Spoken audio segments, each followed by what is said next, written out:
I'm Teresa Caraggio, and this is Third Paradigm. Today, I'm responding to Russell Brand's interview of Yanis Varoufakis on Ukraine.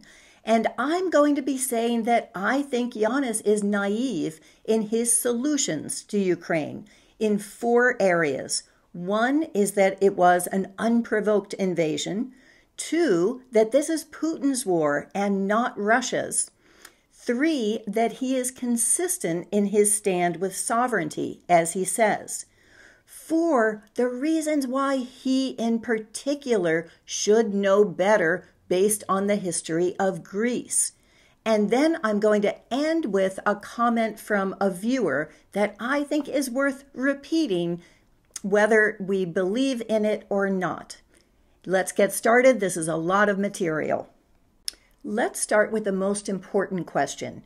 Something Yanis says is, when there is an invasion, we must always stand with the people who are being invaded. And therefore, we stand with the defenders. We stand today with Ukraine. So this is the critical question. Is Russia acting in an unprovoked manner, or are they reacting? Is Russia the aggressor, with Ukraine the tiny little defender? Or is the U.S. the actor, with Russia as the defender and Ukraine as the pawn?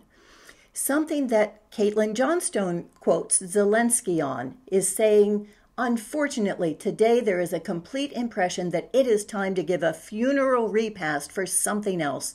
Security, guarantees and promises, determination of alliances, values that seem to be dead for someone. All the people who will die starting from this day will also die because of you, because of your weakness, because of your disunity. Who gave Zelensky and Ukraine those promises that no matter what, NATO would be there, the U.S. would be there to use their military power to defend him? That is something that he's not naming. He's talking about it as someone. But there was a promise that was given in secret, obviously, that is leading him into the actions that have been taken. And what are the actions that Zelensky is taking? Also from Caitlin Johnstone, she writes, "We're risking World War III to defend the democracy of a nation whose government bans opposition parties, imprisons political opponents, shuts down opposition media, and takes all its orders from Washington due to a U.S.-backed coup in 2014. Defending Ukrainian democracy makes as much sense as defending Mongolian seaports." Now let's look at whether Yanis is being consistent in his defense of sovereignty. I believe that the right of secession is what protects sovereignty, that otherwise it's like having marriage with no right of divorce. And so since the 2014 coup, there has been the area of Donbass that has been trying to separate from Ukraine, that you should always be able to say, if you're a minority and you're not being treated well, that you can take your toys and go home. Home being where you already are, and the toys being the assets within your borders. So in that fighting, they have lost 14,000 people, and the vast majority of those have been the Russian-speaking ethnic minority. So if they don't have the right of secession, then is Yanis being consistent when he says that you need to respect the sovereignty of Ukraine, but Ukraine does not need to respect the sovereignty of the groups within them who are saying, we don't want to live like this? Now let's look at whether this is, as Yanis says, Putin's war, or whether this is Russia's war. So if someone is pointing a gun at you, do they have to fire it before you consider it a threat? If someone has an alliance that is specifically against you, and it's located on your border with military weapons pointed your way, do they have to actually invade before you can consider that a threat? Let's look at something that was sent to me by my viewer, Milan Innocent, and this is 19 Western strategic thinkers who had warned of Ukrainian conflict. It's a compilation by @Renaud Bertrand, and I'll put the link to it in the description. First, George Kennan, America's foreign policy strategist, architect of the U.S. Cold War strategy.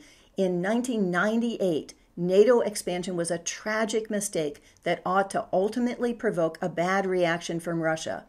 Kissinger in 2014, to Russia, Ukraine can never be just a foreign country. Ukraine should not join NATO. John Mearsheimer, who I talk about in my last episode, they say arguably the leading geopolitical scholar in the U.S. today in 2014. The West is leading Ukraine down the primrose path, and the end result is that Ukraine is going to get wrecked. What we're doing is encouraging that outcome. Jack Matlock, U.S. Ambassador to the Soviet Union, 1997, that NATO expansion was the most profound strategic blunder, encouraging a chain of events that could produce the most serious security threat since the Soviet Union collapsed. Clinton's Defense Secretary, William Perry, in his memoir, NATO Enlargement is the cause of the rupture in relations with Russia. And by the strength of his conviction, he says he considered resigning. Stephen Cohen, a famed scholar of Russian studies, in 2014, if we move NATO forces towards Russia's borders, it's obviously going to militarize the situation, and Russia will not back off. This is existential. CIA Director Bill Burns, in 2008, Ukrainian entry into NATO is the brightest of all red lines for Russia. Russian-American journalist Vladimir Posner in 2018, NATO expansion is unacceptable to the Russian. There has to be a compromise where Ukraine will not become a member of NATO. Malcolm Fraser, 22nd Prime Minister of Australia, warned in 2014 that the move east by NATO is provocative, unwise, and a very clear signal to Russia. The list also includes Paul Keating, another former Australian Prime Minister, even though today Australia has sanctioned 10 people for promoting false narratives about Ukraine and talking about genocide in those areas and promoting the independence of those republics that are trying to secede. Then the list goes on for a U.S. Defense Secretary, Bob Gates, Paul Buchanan in his 1999 book, A Republic, Not an Empire, a group of people in 1997, including Robert McNamara, Bill Bradley, and Gary Hart, even Jeffrey Sachs, the economist, writing last year, warning that NATO enlargement is utterly misguided and risky. True friends of Ukraine and of global peace should be calling for a U.S. and NATO compromise with Russia. Alexander Dugin in 1997 predicted everything Putin has done in his book Foundation of Geopolitics, and Fiona Hill warned George Bush that Putin would view steps to bring Ukraine and Georgia closer to NATO as a provocative move that would likely provoke preemptive Russian military action. But ultimately, she says, our warnings weren't heeded. So if you have ample warning that this is something that will happen, and you ignore it, I think that Yanis is naive to be saying, oh, here's what they need to do. They just need to make sure that they keep Ukraine neutral. They knew that. And they have done this anyway and made these promises that have led Zelensky to believe that NATO will be coming to the rescue. So you can't just say, here's the solution. You have to say the solution was obvious all along. Why haven't they taken it? Why should Yanis, in particular, have known better? In my book, How to Dismantle an Empire, I have a section called World on Fire, and that's referring to Michael Hudson's finance, insurance, real estate sector and how that is ruling the globe. And within that, I have a chapter called Greece Lightning, in which I go into great depth of analyzing how that happened in Greece and how much of it was due to the Russian oligarchs parking their money in Cyprus and Greece. Once the euro had become the currency, they were able to transfer money, which blew up the real estate industry, and then they pulled it back out and made it so that everyone had their whole economy collapse due to that Russian egress of money. So when we look at that, we should be understanding that Russia is not just one group of people who all think the same way, that within Russia you have tremendous corruption, and that corruption is tied to the West. This is what I quote from Yanis at the beginning of the chapter, Greece Lightning.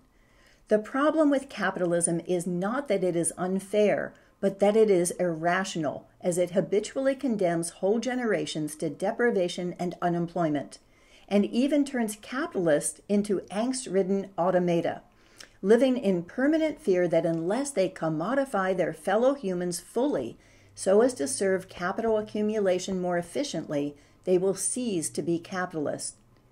So if capitalism appears unjust, this is because it enslaves everyone. It wastes human and natural resources, the same production line that pumps out remarkable gizmos and untold wealth also produces deep unhappiness and crises. In my comments on this episode, I wrote, I think that Yanis is not digging deeply enough into the geopolitics and economics. Why did the U.S. force NATO to say it would welcome Ukraine in 2008? Why did the U.S. back the coup that declared the Russian language illegal in 2015? Why didn't we protect those in East Ukraine who were under attack after the coup? Why did Victoria Nuland pick Zelensky to be president? Why does Zelensky say NATO is breaking promises of military intervention and bombings and alliances? Who made those promises? In response to that, Thomas Unger wrote that he thought that Yanis was not going deep enough because he was reading a script that was provided by his handlers. Another commenter on my last video went even further and suggested that Putin himself is a part of the Great Reset, and that this is all a means of being able to take actual currencies away and cryptocurrencies and replace them with only globalized digital currencies. So we will see what happens with that. So maybe these forces are all working together for global control, but my hope is that these different sectors are like rats at a chicken feeder. What my chickens have to do is that they step on a bar that opens a little gate. Now the rats, if they would cooperate and all gather together on that bar, they could open it so that one of them at a time could feed, but they never do. So let's hope that competition works in our favor and that the entire empire collapses and lets us just feed our chickens. If you'd like more background, here's my episode on Michael Hudson on Ukraine, which is blowing up my channel, and here's a playlist on global economics. And I hope you join my sovereigntist revolution and subscribe. Thank you.